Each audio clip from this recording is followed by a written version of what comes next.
Janet Fritz here for Galaxy Girl Creations. Welcome to my channel. Welcome to Confessions of a Paper Addict's 20 Days of Cut Files.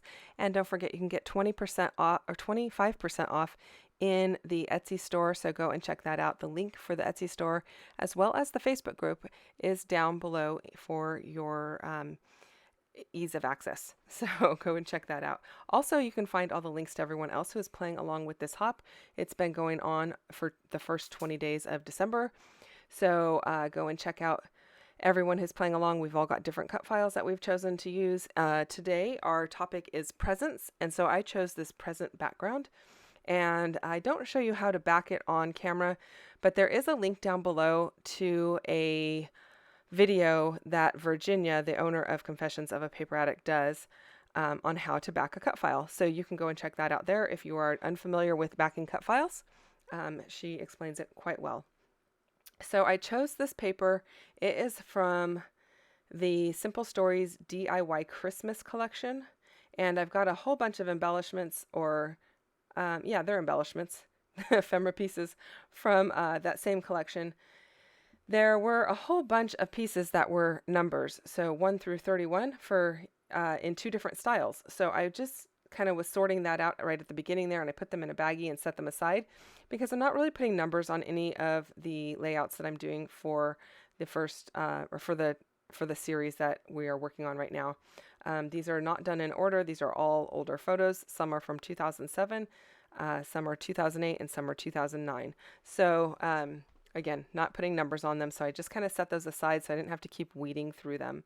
So I am weeding through all of this ephemera, trying to find some different shapes because I've got a lot of square and rectangle and straight lines going on.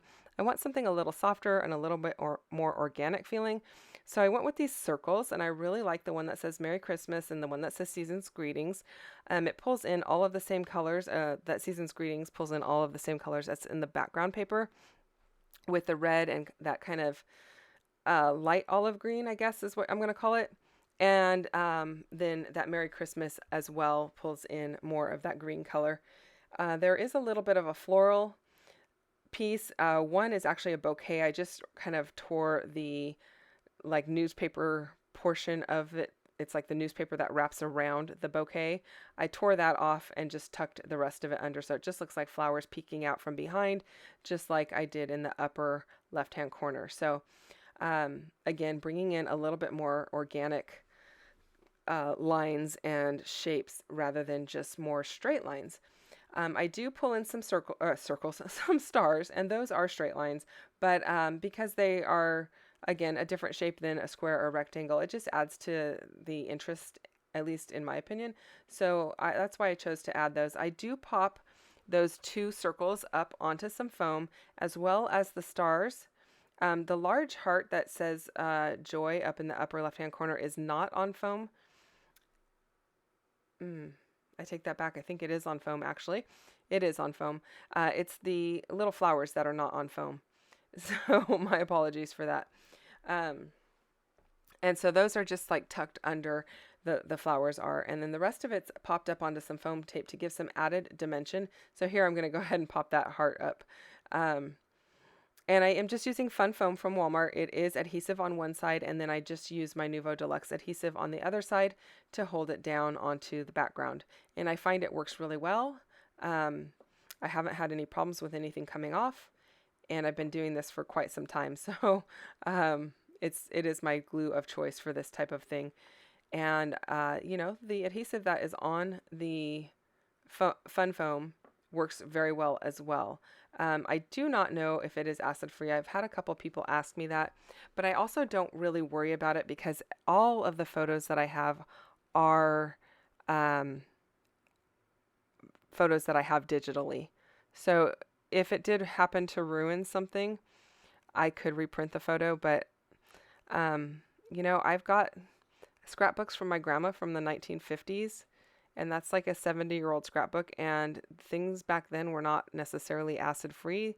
Now they are not the magnetic style. They're just like where you would use tape. And yeah, the tape is, if you peel it off, the tape is yellowed, but the photo's not damaged at all. So I'm not going to worry about it too much. So I'm just enjoying my craft. This is kind of my therapy. And so that makes me kind of happy, and that's why I just go with what I'm going with here. I did pull out some red and white baker's twine to fill in the little holes that were in the top of those two circular pieces. I debated about whether I would punch out the little notched area or punch the little circle area or not and fill it in, or if I would just leave it so that it looked like it was one whole piece. But you could still see that little circle where it is perforated. And so I went ahead and punched it out, and I just go ahead and fill it with the baker's twine. And I like to tuck my baker's twine in for the most part, and I use a little bit of the glue squeezed under there to kind of hold it in place. And then I'm just finishing it off with some enamel dots from Gina Marie Designs. So if you have any questions or comments, you can leave those down below. I did do some journaling on this as well with my Arteza white gel pen, and so I will put links to that in the description box down below. Go check out everyone else who's playing along and give them a little bit of love. I hope you enjoyed this video. I will see you guys again tomorrow. Bye-bye.